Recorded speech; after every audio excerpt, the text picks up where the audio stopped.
আসসালামু আলাইকুম রহমতুল্লাহ বরাকাতুহু। আশা করছি ভালো আছেন। আলহামদুলিল্লাহ আমিও ভালো আছি। এই মুহূর্তে আমি এখন আছি গনপাড়া, সেই বগরবাড়ির সংলগ্ন।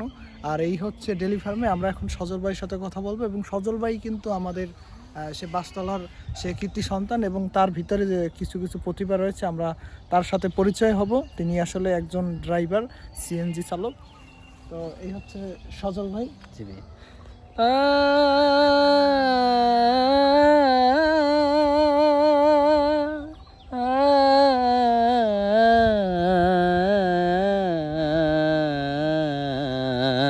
আমার তো দূরে কেউ নাই, আমাকে আমাকে এতিম করে চলে গিয়েছে ওই আকবর। ওই আকবর আমার মাকে মেরে ফেলেছে। ওই আকবরকে আমি ছাড়বো না, ক্ষুধার কসম আমি ওকে ছাড়বো না। আমার তো বুকে অনেক কষ্ট। 22 বছর আমার আম্মাদার আমার সাথে কথা কয় না। ভাইয়ের মুখের অভিনয় শুনলেন, এখন আমরা ভাইয়ের গান শুনবো।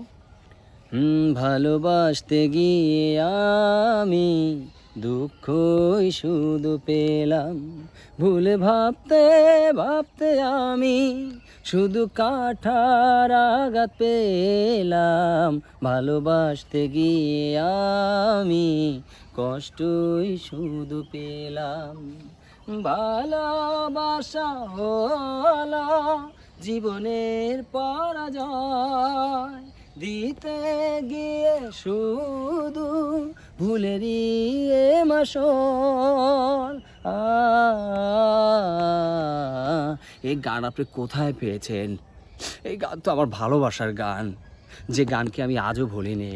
তো ভাইকে জানাই অসংখ্য ধন্যবাদ। ভাইকে জানাই আরও যে সময় দেওয়ার জন্য। অবশ্যই আপনারা লাইক, শেয়ার, কমেন্ট করবেন এবং নেক্সট ভিডিও পেতে আমাদের সাথেই থাকবেন। তো ধন্যবাদ। আসসালামু আলাইকুম রহমতুল্লাহ বারাকাতুহু।